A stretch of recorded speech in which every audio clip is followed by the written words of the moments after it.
Hello, good morning students. I Amit Kumar welcome you all on the platform of UPSC CAPF.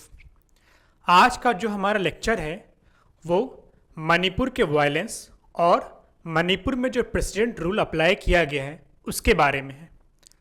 पर सबसे पहले समझने वाली बात ये है कि आखिर मणिपुर का जो वायलेंस है वो हमारे एग्ज़ाम के पर्सपेक्टिव से क्यों इम्पोर्टेंट है।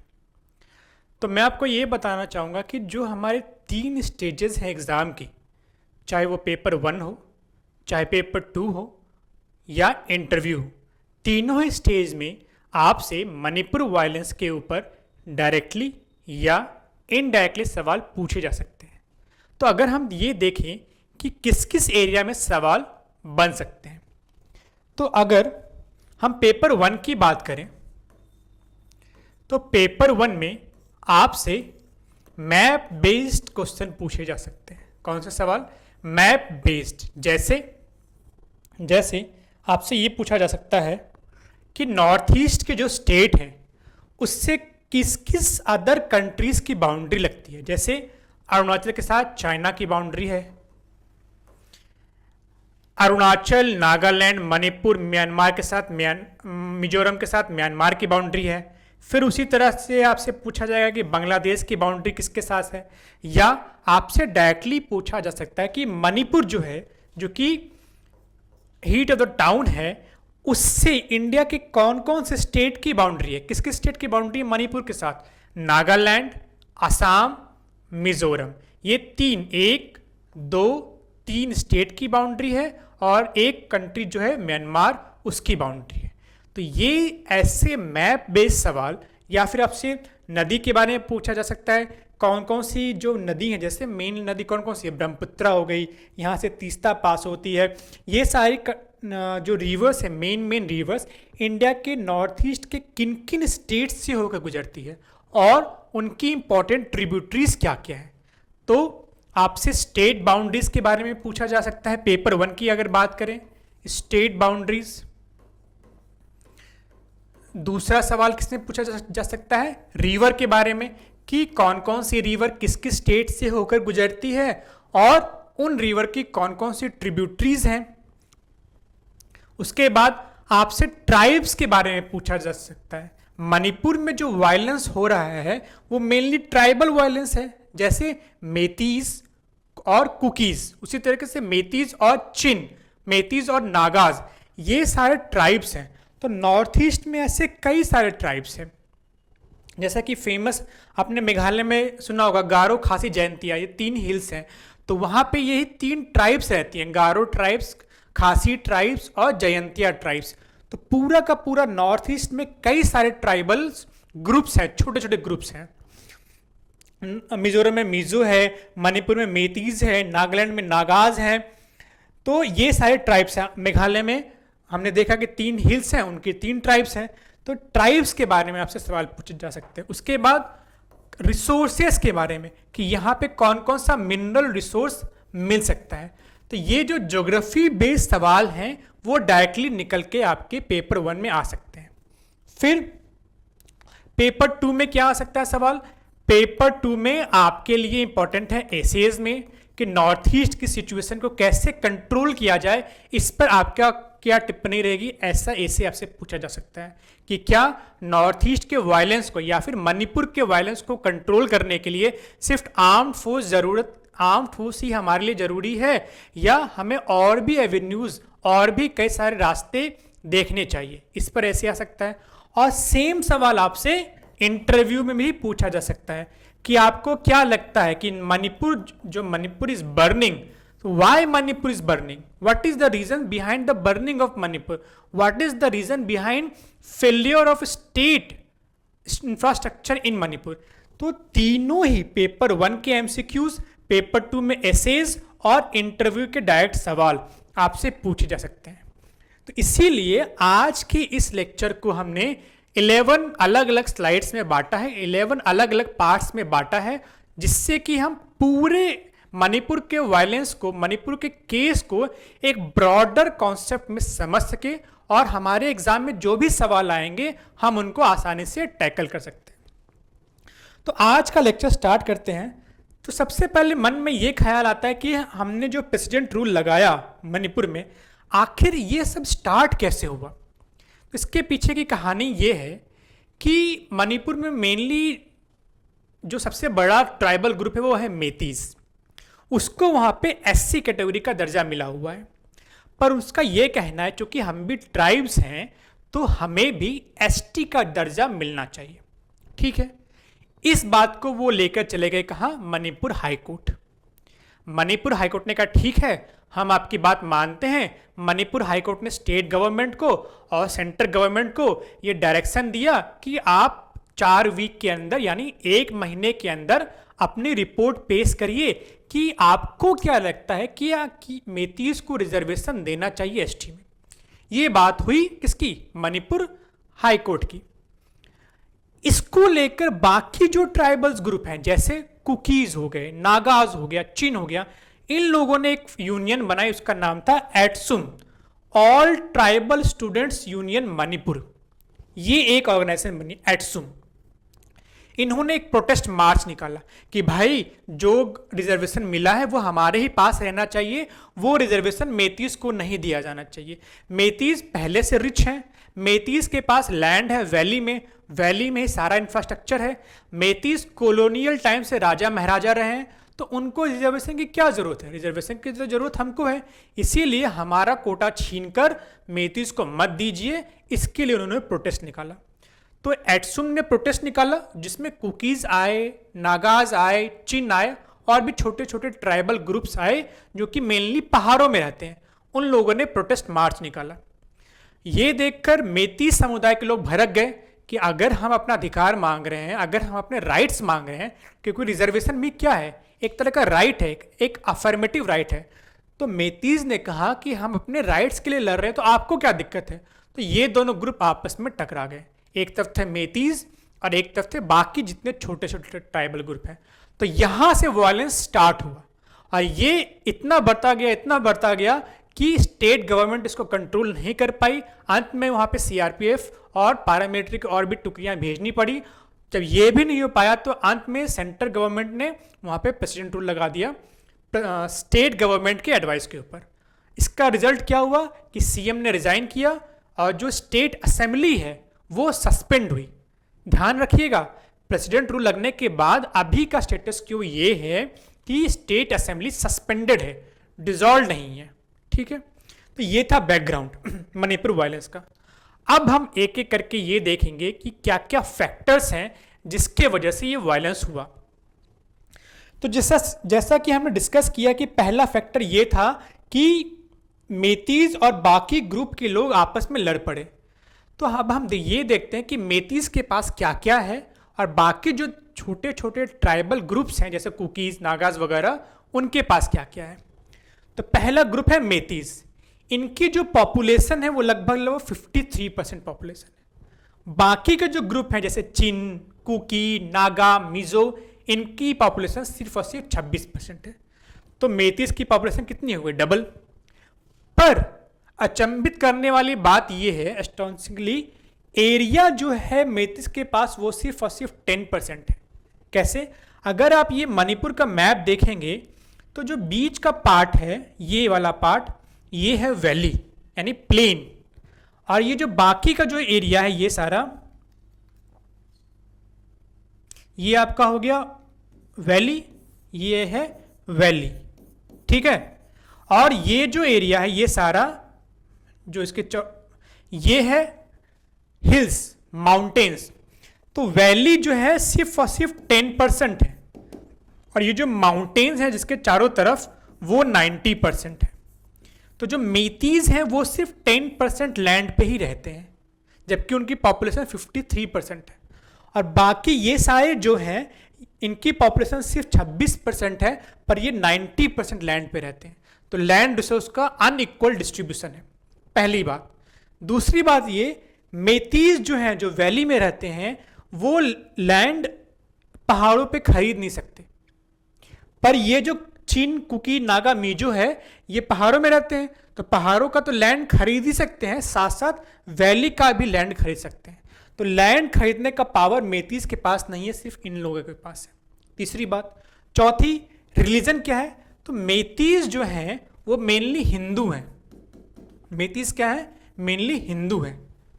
और बाकी जो है वो मेनली क्रिश्चियन है। क्या है, क्रिश्चियन। तो आपको ये हैरानी होगी कि जब दोनों ही एक ही जगह पे रहते हैं तो एक हिंदू हो गया, क्रिश्चियन कैसे हो गया। वो ऐसे हुआ कि मेतीस नेटिव है इंडिया के ही ओरिजिन के हैं। तो मेतीस कहाँ के रहने वाले हैं, इंडियन है। पर बाकी जो ये ग्रुप है इनको ब्रिटिशर्स ने म्यांमार से लाया है इंडिया। क्यों, मेतीस जो थे राजा थे, बहुत पुराने कॉलोनियल टाइम के ये राजा थे।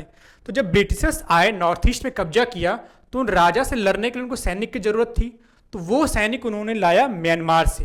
तो ये सारे जो ग्रुप हैं वो म्यांमार से आए हैं, नेटिव इंडिया के नहीं हैं।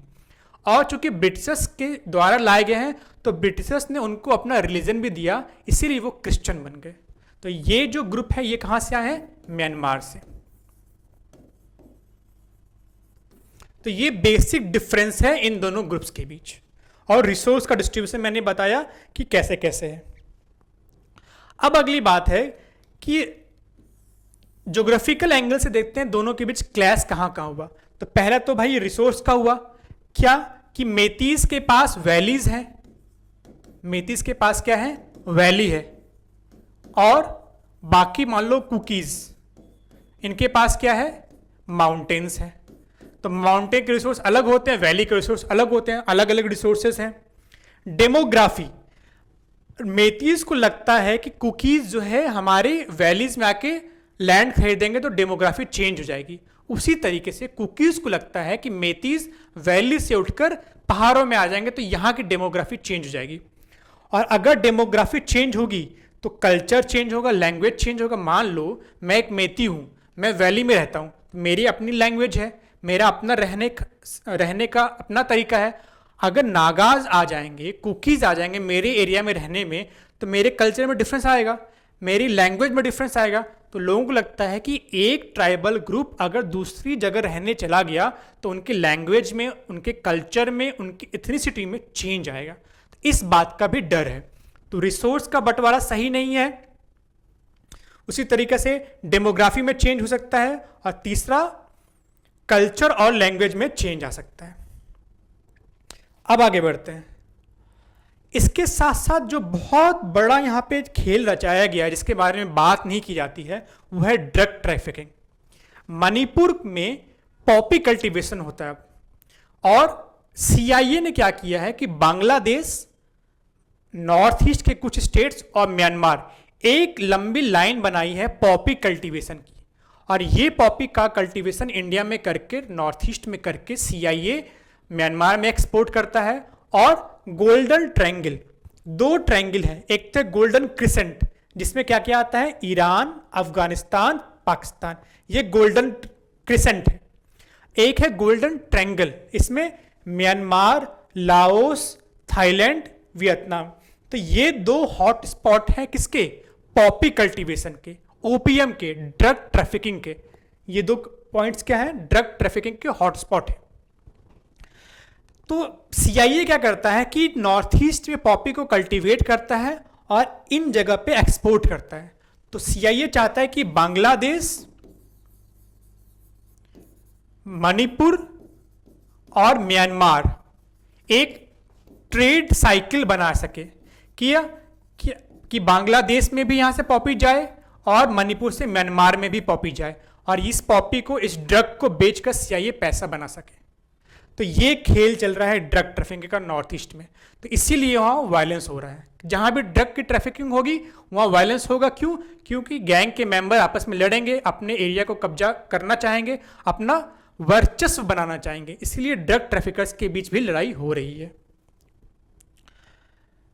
तो यही हम डिस्कस कर रहे थे कि सीआईए जो अमेरिका की खुफिया एजेंसी है, जैसे इंडिया में रॉ एंड आईबी है वैसे ही अमेरिका में सीआईए है। तो सीआईए ने ही बांग्लादेश में कूप किया है। शेख हसीना जो भागी है बांग्लादेश से, इसका पीछे रीजन क्या है, सीआईए, अमेरिका। क्यों, अमेरिका चाहता था कि बांग्लादेश को भी हॉट स्पॉट बनाया जाए ड्रग ट्रैफिक का, पर शेख हसीना ने मना कर दिया। तो इसलिए अमेरिका ने शेख हसीना को वहाँ से हटा दिया और मोहम्मद यूनिस की केयर टेकर गवर्नमेंट वहाँ पे बनाई। तो बांग्लादेश, इंडिया और म्यांमार का एक लिंक बनाना चाहता है सीआईए ड्रग ट्रैफिकिंग का। दूसरा, एक बॉडी है जिसका नाम है FIACONA, इसका मतलब federation of Indian American of north east, federation of Indian American Christians of north America. ये है एक बॉडी। F मतलब फेडरेशन, I मतलब इंडियन, A मतलब अमेरिकन, C मतलब क्रिश्चियन, O मतलब of north America, federation of Indian American Christian of north America. ये क्या है एक बॉडी, इसका सिंबल ये है फियाकोना। ये बॉडी क्या है, ये बॉडी CIA के द्वारा बनाई गई एक बॉडी है जो क्रिश्चियनिटी की आड़ में ड्रग ट्रैफिकिंग का धंधा करती है। वो जाके बोलेगी कि क्रिश्चियनिटी को एक्सेप्ट करो, लोग एक्सेप्ट करते हैं, अब उनसे ड्रग ट्रैफिकिंग करवाते हैं। ये CIA की एक बॉडी है। उसी तरीके से क्रिश्चियन मिशनरीज, आपको क्या लगता है क्रिश्चियन मिशनरीज जो हमारे ऐसे एरिया जहाँ पे डेवलपमेंट कम है वहाँ जाके अपने धर्म का प्रचार क्यों करते हैं? वो इसलिए करते हैं कि ताकि लोगों को कन्वर्ट कर सके क्रिश्चियनिटी में। तो इससे फ़ायदा उनका क्या होगा, इससे फ़ायदा यही होगा कि अगर लोगों ने अपना मूल धर्म छोड़कर क्रिश्चियनिटी अपना ली तो उनको आसानी से उनका ब्रेन वॉश करके उसको ड्रग ट्रैफिकिंग, ऑर्गेनाइज्ड क्राइम जैसे धंधों में फेंका जा सके। तो ये 3 बैड गेम खेला जा रहा है अमेरिका के द्वारा। CIA ने बांग्लादेश में जो किया, फियाकोना के द्वारा और क्रिश्चियन मिशनरी के द्वारा। इसीलिए अमेरिका कभी भी एक ट्रस्टेड कंट्री नहीं बन सकता। आगे देखते हैं इंसर्जेंसी। 5वां रीजन क्या है, इंसर्जेंसी बहुत ज़्यादा है। ये जो छोटे छोटे ट्राइबल ग्रुप्स हैं नॉर्थ ईस्ट में, जैसे नागा, कुकी, ये सारे अपना अलग स्टेट चाहते हैं। नागा चाहता है कि हमें ग्रेटर नागालैंड बना दिया जाए, अलग कंट्री बना दी जाए। कुकी कहते हैं कि हमें अलग स्टेट बना दिया जाए। उसी तरीक़ा से म्यांमार से कौन आ रहे हैं, आपको पता है, रोहिंग्याज आ रहे हैं। बांग्लादेश से भी कई सारे ग्रुप्स आ रहे हैं। तो नागा, कुकी, म्यांमार के रोहिंग्याज और बांग्लादेश के जो भी ग्रुप्स हैं वो सारे इंसर्जेंट कहाँ आ रहे हैं, इंडिया में आ रहे हैं। इंडिया में मेनली कहाँ जा रहे हैं, नॉर्थ ईस्ट में। तो इससे वहाँ पे नॉर्थ ईस्ट में वायलेंस बढ़ रहा है, स्टेबिलिटी घट रही है। अगला रीजन क्या है, रिजर्वेशन। मेतीस चाहते हैं कि हमें ST कैटेगरी का दर्जा दिया जाए, पर बाकी के ग्रुप चाहते हैं कि अगर मेतीस को ST कैटेगरी का दर्जा दिया जाएगा तो लैंड हमारे हाथ से निकल जाएगा, जो रिजर्वेशन हमें मिलती है उसमें से मेतीस को भी मिलेगा, तो हमें जॉब कम मिलने लगेगी। और मेतीस तो पहले से ही रूलर हैं, पहले से ही अमीर हैं, उनको रिजर्वेशन की क्या ज़रूरत है, ये बाकी के ग्रुप की दलीलें हैं। तो इसीलिए दोनों के बीच क्लैशेस हो रहे हैं। रिजर्वेशन का मुद्दा देख लिया। अब हमें यह भी समझना पड़ेगा कि जो वायलेंस हो रहा है उसके पीछे सक्सेसिव जो गवर्नमेंट है, जितनी गवर्नमेंट आई, मैं किसी खास गवर्नमेंट के ऊपर पॉइंट आउट नहीं कर रहा, जितनी भी गवर्नमेंट आई सबका सक्सेसिव फेल्योर रहा है। फेल्योर किस बात में रहा है, सबसे पहले तो वो लोग इंसर्जेंसी को कंट्रोल नहीं कर पाए। स्ट्रॉन्ग फोर्स अपनाना चाहिए, जीरो टॉलरेंस होनी चाहिए इंसर्जिंग के अगेंस्ट, पर वो इंसर्जेंट ग्रुप को कंट्रोल नहीं कर पाए। क्या हुआ कि जब मणिपुर हाईकोर्ट ने डिसीजन दिया सेंट्रल गवर्नमेंट को कि और स्टेट गवर्नमेंट को कि आप बताइए मेतीस को रिजर्वेशन मिलना चाहिए कि नहीं मिलना चाहिए, तो इसके बाद जो वहाँ की बीरेन सिंह की गवर्नमेंट थी, CM जो थे मणिपुर के, उन्होंने इलीगल इंक्रोचमेंट के अगेंस्ट ड्राइव स्टार्ट की। तो इससे वायलेंस और बढ़ गया, पर CM ने आप कह सकते हैं कि स्ट्रॉन्ग एक्शन नहीं लिया इंसर्जेंट के खिलाफ। अब बाकी सारे जो CM रहे उन्होंने भी ऐसा किया, मेनली किसके लिए, वोट बैंक अपीजमेंट पॉलिसी के लिए। वो चाहते थे कि लोगों को अपीज करके रखा जाए, उनको खुश रखा जाए, उनके खिलाफ कोई सख्त कदम नहीं उठाया जाए। तो अगर आप अपीजमेंट की पॉलिसी को अपनाओगे, लोगों को खुश करोगे झूठ में, तो वायलेंस तो बढ़ना ही है। उसी तरीक़ा से अगर आपके स्टेट में कई सारे अलग अलग ट्राइबल ग्रुप्स हैं जिनकी इथनिसिटी अलग अलग है, तो उनको आपस में मिलाना चाहिए। ऐसा माहौल तैयार करना चाहिए कि लोग एक दूसरे को कॉम्पिटिटर नहीं माने, एक दूसरे को ब्रदर माने। हम एक भारत श्रेष्ठ भारत की बात करते हैं कि यूनिटी एंड इंटीग्रिटी की बात करते हैं, तो ये तभी होगा जब सारे लोग एक दूसरे को कॉम्पिटिटर नहीं माने, ब्रदरहुड की भावना को प्रमोट करें, तभी एक भारत श्रेष्ठ भारत बनेगा। पर वहाँ पे क्या है, नॉर्थ ईस्ट में जितने भी छोटे छोटे ट्राइबल ग्रुप्स हैं उन्होंने एक दूसरे को अपना कॉम्पिटिटर मान लिया है, तो रिकन्सिलिएशन हुआ ही नहीं, दोनों एक दूसरे को भाई बना ही नहीं सके। तो ये फेलियर थी गवर्नमेंट की। इसके अलावा वहाँ पे जॉब का क्रिएशन नहीं हुआ और फॉरेन इंटरफेरेंस बहुत ज़्यादा रहा। फॉरेन इंटरफेरेंस मतलब अमेरिका का, चाइना का, म्यांमार का इंटरफेरेंस बहुत ज़्यादा रहा। यही हम अगले स्लाइड में देखेंगे कि जो जियो पॉलिटिक्स है वो बहुत इंपॉर्टेंट रोल प्ले किया है। एक तरफ तो वहाँ पे म्यांमार है जहाँ से रोहिंग्याज आ रहे हैं, उसी तरह दूसरी तरफ चाइना है जो हमेशा से नॉर्थ ईस्ट को डिस्टेबलाइज करके अरुणाचल वगैरह रीजन को अपने कंट्रोल में लेना चाहता है। फिर अमेरिका है जो सीआई को एक्टिव उसने किया हुआ है। फिर हमारा बांग्लादेश जो है वो खुद ही बहुत अनस्टेबल है। तो ये जियो पॉलिटिकल एंगल है नॉर्थ ईस्ट का। ये चारों फैक्टर ने भी वायलेंस को बढ़ावा दिया है। इसके अलावा मीडिया ने भी अपना रोल प्ले नहीं किया है किसमें, वायलेंस को कंट्रोल करवाने में। कई सारी मीडिया जो है हमारी पेड मीडिया है जो कि एक खास प्रोपेगेंडा को बढ़ावा देती है। तो इससे क्या है, मिस इन्फॉर्मेशन बढ़ता है सोसाइटी में और ट्रस्ट कम होता है। जो फैक्चुअल चीज़ें वो नहीं दिखाती, एक खास प्रोपेगेंडा खास ग्रुप के इंटरेस्ट को प्रमोट करती है मीडिया। तो मीडिया हमेशा से कंप्लीटली इनएफिशिएंट रही है नॉर्थ ईस्ट में। मीडिया को क्या कहा जाता है, मीडिया को fourth pillar of the democracy कहा जाता है, पर मीडिया ने अपना रोल नॉर्थ ईस्ट में सही से प्ले नहीं किया। तो ये सारे फैक्टर्स थे जिसने मणिपुर में वायलेंस को बढ़ाया। एक और फैक्टर था कोलोनियलिज्म, जो जैसा कि हमने बात किया, कुकीज़ हैं, नागाज हैं, चिन हैं, इनको कौन लेकर आया, ब्रिटिशर्स लेकर आए। तो कॉलोनियल टाइम से ही एक तरफ मेतीस और एक तरफ कुकी, नागा, चिन, इनके बीच कॉन्फ्लिक्ट हुआ है। और ये कॉन्फ्लिक्ट स्टार्ट किसने करवाया है, ब्रिटिशर्स ने करवाया। इसलिए कॉलोनियलिज्म का इंपॉर्टेंट रोल रहा है इस वायलेंस में। तो ये सारे फैक्टर्स देखने के बाद हमें ये भी समझना पड़ेगा कि वे फॉरवर्ड क्या है, आउटकम क्या है, कैसे कंट्रोल कर सकते हैं। तो सबसे पहला तो प्रेसिडेंट रूल लगाना जरूरी था। क्यों? क्योंकि स्टेट गवर्नमेंट इनएफिशिएंट थी, पहला। दूसरा, सेंट्रल एजेंसियां जैसे सीआरपीएफ हो गई, आईटीबीपी हो गई, असम राइफल्स हो गई, जो सारी सीएपीएफ की एजेंसीज हैं, इनको डिप्लॉय करना चाहिए। दो चीज़ें। उसके अलावा मिस इन्फॉर्मेशन को ब्रेक करना चाहिए, लोगों को सही इन्फॉर्मेशन देनी चाहिए। जैसे बताना चाहिए जो कुकीज़ हैं, नागाज हैं, चिन हैं, कि हमने मेतीस को एसटी स्टेटस नहीं दिया है, हम उस पर विचार कर रहे हैं। अगर वो लोग सोशली और इकोनॉमिकली बैकवर्ड होंगे तभी देंगे, और अगर नहीं होंगे तो नहीं देंगे। ये इन्फॉर्मेशन लोगों को सही देनी चाहिए। दूसरा, सेंसिटिविटी, ट्रस्ट और कंसेंसस लाना चाहिए। मतलब सारे ग्रुप एक साथ बैठाइए, आप उनके जो लीडर्स हैं उनके साथ मीटिंग करिए और सबके ग्रीवांसेस को सुनिए और एक कॉमन ग्राउंड पे सबको लाइए और उस कॉमन जो भी प्लान बनेगा उसको आप एग्जीक्यूट करिए। तीसरा, जो नॉर्थ ईस्ट काउंसिल है, हमारी कितनी जोनल काउंसिल है, 5 जोनल काउंसिल है, जैसे centre, north east, north zonal council, south zonal council, east और वेस्ट। ये जो 5 जोनल काउंसिल है वो स्टेट रीऑर्गेनाइजेशन एक्ट से बनी है। पर एक स्पेशल जोनल काउंसिल है जो नॉर्थ ईस्ट जोनल काउंसिल, जो north east zonal council act 1971 से बनी है। तो उस काउंसिल को एक्टिवेट करना चाहिए, उस काउंसिल को प्रमोट करना चाहिए, जो नॉर्थ ईस्ट के लोगों को, नॉर्थ ईस्ट के लीडर को एक कॉमन प्लेटफॉर्म पर ला सके।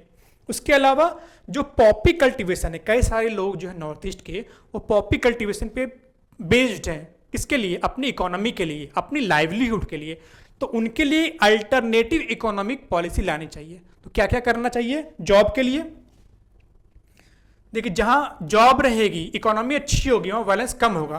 तो जॉब के लिए वहां पे नॉर्थ ईस्ट में टूरिज्म को बढ़ावा देना चाहिए, हॉर्टिकल्चर को बढ़ावा देना चाहिए, स्किल डेवलपमेंट को बढ़ावा देना चाहिए। ये सारे स्टेप लेने चाहिए ताकि लोगों को जॉब मिले, इकोनॉमिकली प्रॉस्पेक्ट हो और सोसाइटी में पीस आ सके। तो आज के इस लेक्चर में हमने ये देखा क्या क्या फैक्टर्स थे जो मणिपुर के वायलेंस को बढ़ावा दे रहे थे, और लास्ट में हमने देखा कि हमारे पास क्या क्या वे फॉरवर्ड है। तो अगर इस लेक्चर को आप सही से देखेंगे तो आप पेपर 1 के एमसीक्यू बेस्ड सवाल, पेपर 2 में एसे और आर्गुमेंट, और इंटरव्यू में जो डायरेक्ट सवाल आपसे मणिपुर वायलेंस या नॉर्थ ईस्ट के ऊपर जो भी सवाल पूछे जाएंगे उनका आप सही तरीके से जवाब दे सकते हैं। So I hope you would like this lecture. Thank you very much.